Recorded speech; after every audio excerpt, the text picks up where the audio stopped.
हर्षवर्धन भाऊ, माननीय जयंतराव यांचं आपण आत्ताच भाषण ऐकलं असे अमोलदादा, माझे सहकारी आणि बंधू धैर्यशील भाऊ अशोक बापू, नारायण पाटील, उत्तमराव जानकर, भावे साहेब, जगन्नाथ बापू, भारतीताई, विकास लवांडे, अंकिता, मुरलीधर निंबाळकर, ॲडव्होकेट तेजसिंग, महारुद्र पाटील, सागरबाबा मिसाळ, अशोक घोगरे, अमोल भिसे, गणेश भाऊ, अस्मा मुलानी, छायाताई, ॲडव्होकेट शरदजी जामदार, कृष्णाजी यादव, लालासाहेब पवार, देवराज जाधव, उदयसिंह पाटील, मयूरसिंह पाटील, प्रदीप पाटील, पराग जाधव, शेखर पाटील, पांडुरंग शिंदे, ऋतुजाताई, मायाताई, व्यासपीठावरील सर्वच मान्यवर आणि उपस्थित बंधू आणि भगिनींनो, सुरुवातीलाच मी तमाम इंदापूरकरांचे नतमस्तक होऊन मनपूर्वक आभार मानते की लोकसभेला मोठ्या संख्येने मतदान करून आपण चौथ्यांदा मला दिल्लीला जायची संधी मिळाली. ही वास्तू आणि इथे असलेला शंकरराव भाऊंचा पुतळा मला अजून आठवतं की मागच्या वेळेस जेव्हा सभा इथे झाली होती तेव्हा बाळासाहेब थोरात आणि आम्ही सगळे आलो होतो आणि जेव्हा जेव्हा या वास्तूमध्ये आम्ही येतो तेव्हा पहिलं आम्ही सगळे शंकरराव भाऊंच्या समोर नतमस्तक होतो. त्यांची आठवण काढून इंदापूरमध्ये कामाची आम्ही नेहमी सुरुवात करतो. हर्षवर्धन भाऊंना खूप मोठा एक वारसा मिळालेला आहे आणि कैलासवासी शंकरराव भाऊंचं योगदान हे इंदापूरकर कधीही आयुष्यात विसरणार नाहीत आणि तोच वैचारिक वारसा घेऊन आज राष्ट्रवादी काँग्रेस पक्ष हर्षवर्धन भाऊ तुमच्याबरोबर पुन्हा एकदा ताकदीने काम करायची संधी आम्हाला मिळते. ही आमच्यासाठी एक खूप आनंदाची आणि समाधानाची गोष्ट आहे. इथे अनेक वेळा मोठ्या सभा झालेल्या आहेत. अमोलदादा, आपण, जयंतराव, आपणही सगळे अनेक मोठ्या सभांना इथे आलेला आहात. पण मी इंदापूरला पहिल्यांदा जेव्हा तुमच्या आशीर्वादाने निवडून आले, महारुद्र पाटील, तेजसिंग, आपल्या सगळ्यांनाच आठवतंय, मी नेहमी एकच गोष्ट म्हणते की इंदापूरला एकच प्रॉब्लेम असतो माझ्या लोकसभा मतदारसंघात, पुरुषांच्या बरोबरीने महिला मला सभेमध्ये दिसत नाहीत.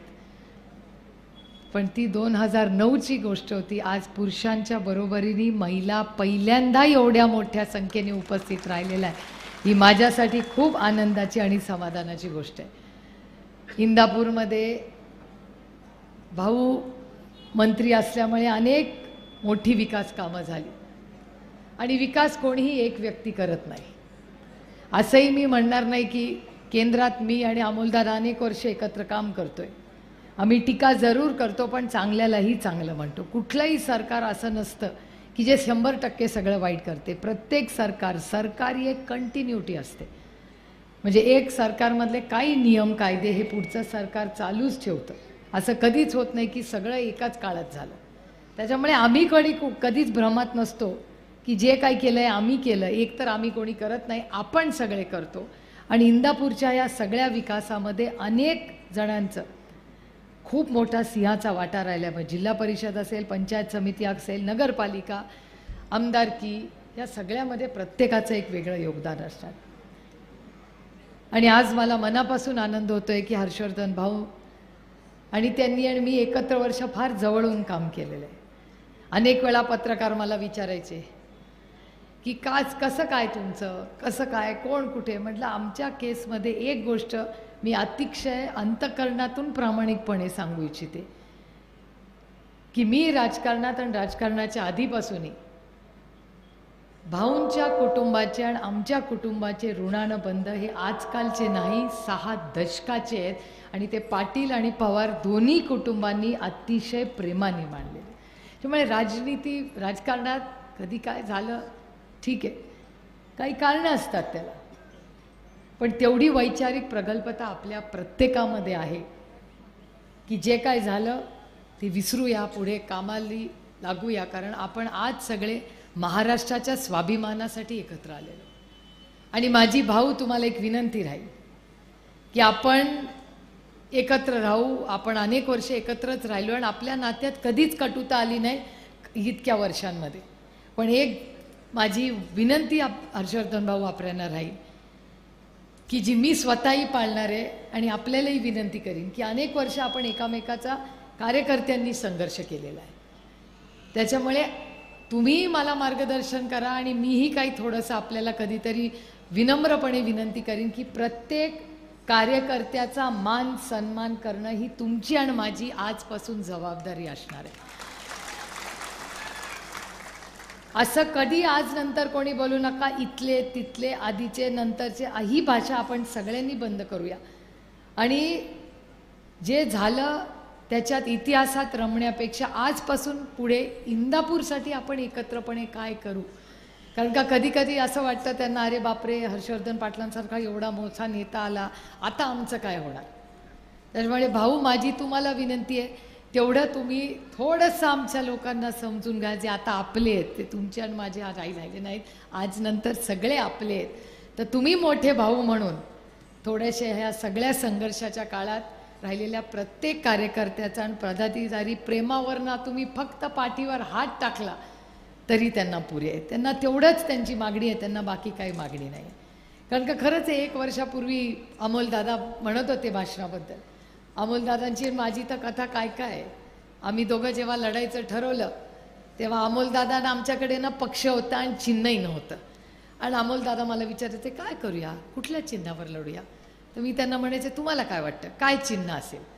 ते म्हणले नाही मिळालं चिन्ह तर वेगळ्या चिन्हावर लढायला लागेल. मग तुम्ही काय घेणार. मी अमोलदादाला, अमोलदादा म्हणायचे मला असं वाटतं तुम्ही कप बशी घ्या. म्हटलं आणि तुम्ही काय घेणार. ते म्हणले मला असं वाटतं मी पंखा घेऊ का कपाट घेऊ का काय घेऊ. अशी खरंच आम्ही दोघं एकामेकाला विचारत बसायचो. आणि मला आजही ते दिवस आठवतात. अहो आदरणीय पवारसाहेबांनी जेव्हा निर्णय घेतला त्यानंतर पक्ष चिन्ह काही नव्हतं. तासनतास आम्ही तासनतास, जयंतराव इथे बसलेले आहेत, अनेक कार्यकर्ते इथे, जे कोर्टात आम्ही इलेक्शन कमिशनला जायचो 4-4 तास सुनावणी आमची व्हायची. आदरणीय पवारसाहेब एक शब्द बोलायचे नाहीत. आम्ही सुनावणीला बसायचो, ऐकायचो, खाली यायचो, वकील काहीतरी बोलायचे आणि नंतर परत यायचो. नंतर रिझल्ट काय लागला हा तुमच्या सगळ्यांच्या समोर आहेच. आणि नंतर आम्हाला वाटायला लागलं आता काय होणार काय होणार. मी आणि अमोलदादा म्हणायचो काय होईल आपलं. अमोलदादा म्हणायचे काय होईल जास्त जास्त हरू, काय फरक पडत नाही, पण इतिहासात जेव्हा आपलं नाव लिहिलं जाईल लढणारे म्हणून आपलं नाव लिहिलं जाईल, चल ताई लढू आपण. आणि त्या परिस्थितीत अमोलदादा आणि मी लढलो. आम्हाला दोघांना काय माहिती नव्हतं काय होईल. रामकृष्ण हरी वाजवा तुतारी म्हणून आम्ही दोघं कामाला लागलो. फोन यायचे, तुतारी इथपर्यंत पोचली नाही. मी अमोलदादाला फोन, अरे अमोलदादा तिथपर्यंत चिन्ह पोचलं नाही. अमोलदादा मला फोन करायचा, अरे तिथपर्यंत चिन्ह पोचलं नाही. असं धावपळ करत, धैर्यशील दादा तुमची केस वेगळी आमच्यापेक्षा. कारण का धैर्यशील दादांचं आधीच ठरलं होतं. म्हणजे मी आणि अमोलदादा निवडून येऊ की नाही याची गॅरंटी नव्हती, पण ह्यांची तुतारी महाजात वाढणार होती यांची गॅरंटी होती. त्याच्यामुळे आता येऊ अजून काय, आता विधानसभेला पुढच्या लोकसभेला अजून करू आता. पण ह्या कशी गंमत जम्मत झाली. पण तुम्ही बघा आता मला असं माझ्या पांडुरंगावर फार प्रेम आहे आणि म्हणून मी आपल्या पांडुरंगाला रोज प्रार्थना करायची. म्हटलं असं काय माझं चुकलं की तू सगळं काढून घेतलं रे बाबा. आणि नंतर माझ्या लक्षात होतं की ज्या गोष्टी मला गरजेच्या नाहीत त्या माझ्या पांडुरंगांनी काढल्या. आता तुम्ही विचाराल काय काढून घेतलं. आता तुम्ही विचार करा, आता तुम्ही वेळ कशात बघता, हातात बघता का मोबाईलमध्ये बघता. मग लागतं का, खर्च कमी आहे. म्हणजे एका मोबाईलमधूनच सगळं कळतंय. त्याच्यामुळे जी गोष्ट लागणारच नाही, सुप्रिया तुला ती नको म्हणून त्या माझ्या पांडुरंगांनी काढून घेतली. आणि काय माझ्या पांडुरंगाने माझ्या पदरात टाकलं बघा, तर तुतारी वाजवणारा माणूस माझ्या पदरात टाकला. काय तुतारी वाजवणारा माणूस. जेव्हा लग्न कार्य होतं तेव्हा तुतारी वाजते, जेव्हा नवीन काही सुरू होतं तेव्हा ही तुतारीच वाजते, जेव्हा मार्केट कमिटीचं इलेक्शन होतं तेव्हा ही तुतारीच वाजते, आणि जेव्हा छत्रपती शिवाजी महाराजांनी युद्ध पुकारलं तेव्हा ही तुतारीच वाजली होती. त्यामुळे ही तुतारी, अमोलदादा तुम्ही म्हणला ही गोष्ट खरी आहे, ही महाराष्ट्रातल्या होणाऱ्या बदलाची नांदी आहे. आणि फक्त सत्तेसाठी लढाई नाही आहे, ही स्वाभिमानी मराठी माणसाची लढाई आहे. आज या सगळ्या महिला भगिनींबद्दल, तुम्ही लाडकी लेकीबद्दल अमोल दादा बोलला, आमच्या सगळ्या महिलांना 1500 रुपये दिले, आम्ही त्याचं स्वागत केलं. पण बहीण कधी आठवली? लोकसभेपर्यंत बहिणी एवढ्या प्रेमाच्या नव्हत्या. लोकसभेना बहिणींनी जो दणका दिला ना, त्याच्यानंतर बहिणी आठवल्या आणि 1500 रुपये आले, स्वागत आहे. काही की तर 2-2 आले, इलेक्शनच्या आधी अजून 2 हप्ते येतील. पण एवढं त्यांना कळत नाही, इथून तुम्ही पैसे देता आणि इथून महिन्याला 1500 रुपये आणि या खिशातून काढून घेता 5000 रुपये. तेलाचा भाव काय आहे मला सांगा? ऐन दिवाळीच्या सणाला तेलाचा भाव काय आहे मला सांगा? बघा, 2350. आणि महिन्याला किती येतात पैसे भावाकडून? घाटा किती रुपयाचा झाला? आपल्या पत्रात काय पडलं? महागाई, बेरोजगारी आणि भ्रष्टाचार. माझा आरोप आहे या सरकारवर की हे सरकार भ्रष्टाचारी करतंय. मी म्हणत नाही, ते बसलेले चॅनलवालेत ना, त्यांनी कालची बातमी केली आहे. पुणे जिल्ह्यामध्ये पुण्यामध्ये एक मोठा रस्ता होतोय. अमोलदादा तुमच्याही मतदारसंघातून जातोय, माझ्याही मतदारसंघातून जातोय, आमच्या दोघांच्या मतदारसंघातून रस्ता जातोय. 18,000 कोटी रुपयाचा रस्ता होता तो. किती? 18,000 कोटी रुपयाचा रस्ता. कालच वर्तमानपत्रात बातमी आलेली आहे, 18,000 कोटी रुपयाचा रस्ता. भाव वाढलेले आहेत, महागाई झाली आहे म्हणे, म्हणून तोच रस्ता जो 18,000 कोटी रुपयामध्ये होणार असेल, त्याच्यात 20,000 कोटी रुपयाची अजून निधी टाकलेला आहे. 18 आणि 20 किती झाला? 38,000 कोटी रुपयाचा तो रस्ता होणार आहे. मला या पक्षाला, या सत्तेमधल्या लोकांना विचारायचं आहे, 3 वर्षात इतकी महागाई झाली की एक रस्ता, तोच रस्ता 20,000 कोटी रुपये. किती शून्य मावशी सांगा बरं? 1,000 एका कोटीत किती शून्य माहिती नाहीत, 20,000 कोटीमध्ये कुठे आपल्याला माहिती. पण 20,000 कोटी, अशी किती तुम्हाला उदाहरणं सांगू? इथे काय काय झालंय कॉन्ट्रॅक्टरचं आपल्याला सगळ्यांना माहिती आहे. मला आज ते काही उणीधुणी काढायची नाही आहेत. पण इंदापूरमध्ये ज्या कॉन्ट्रॅक्टरचं काय झालं हे सगळ्यांना माहिती आहे. किती अस्वस्थता होती, त्याला किती त्रास झाला आहे मी कुणालाच सांगायची गरज नाही, प्रत्येकाला माहिती आहे काय झालं त्या बिचाऱ्या कॉन्ट्रॅक्टर. आणि मी असंच भाषण करत होते आणि सुदाम आप्पा इंगले म्हणाले, ओ तुम्ही सारखं कॉन्ट्रॅक्टरांना का नावं ठेवता? म्हटलं मग कुणाला नावं ठेवायची? ते म्हणले कॉन्ट्रॅक्टरची ताई चूक नाही ह्याच्यात चूक जेव्हा ते हप्ते काढतात ना, त्यांची चूक आहे, कॉन्ट्रॅक्टरची चूक नाही आहे. कॉन्ट्रॅक्टरला नावं ठेवू नका. आणि तो दिवस आणि आजचा दिवस मी खरंच कॉन्ट्रॅक्टरांना नावं ठेवत नाही, कारण का सुदाम आप्पा इंगळे म्हणली गोष्ट खरी आहे. ते म्हणले ताई आम्हाला ह्याला 3%, त्याला 5%, ह्याला असं करत करत 40% हे सरकार झालंय. किती? 40% सरकार. तर या 40% सरकारला आपल्याला हद्दपार करायची वेळ आली. खूप जबाबदारीने. मला एक गोष्ट माहिती आहे, पत्रकार मला विचारत राहतात काय होणार काय होणार. काही होणार नाही, काळजी करू नका तुम्ही. आणि हा मतदारसंघ आता कारभारी वेगळे होते, त्याच्यामुळे जबाबदाऱ्या वेगळ्या होत्या. आता इतक्या विश्वासाच्या नात्याने तुम्ही सगळ्यांनी मला निवडून दिलंय. जो कोणी संघर्षाच्या काळात राहिला त्याला एकालाही नाराजीची भावना कधी येऊ देणार नाही. प्रत्येकाची जबाबदारी ही सुप्रिया सुळे वैयक्तिकपणे घेईल आणि प्रत्येकाला जो कोणी नाराज असेल कदाचित त्याची समजूत काढायची जबाबदारी ही माझी असेल. कारण का पत्रकार सकाळपासून मला तेच विचारतात, काय काळजी करू नका. कारण शेवटी जेव्हा आपल्यावर जबाबदाऱ्या येतात ना, तेव्हा चांगल्या आणि वाईट दोन्ही जबाबदाऱ्या घ्यायच्या असतात. सगळं चांगलंच घेऊन चालत नाही.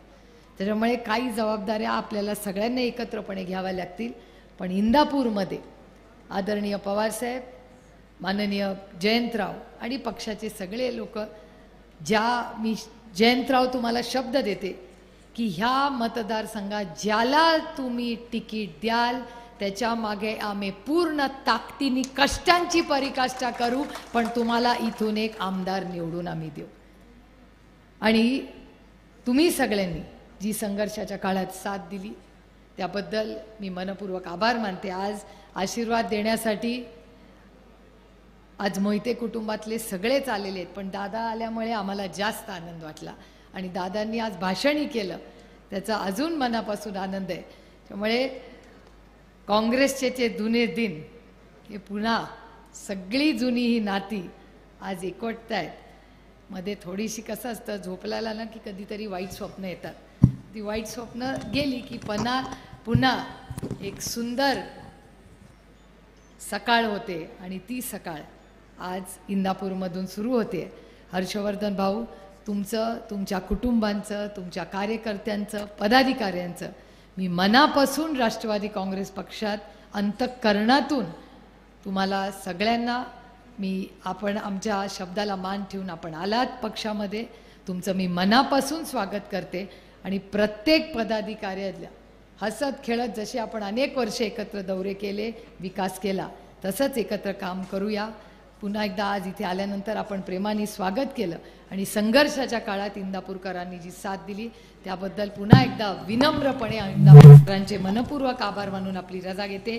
जय हिंद, जय महाराष्ट्र, जय आघाडी, रामकृष्ण हरी।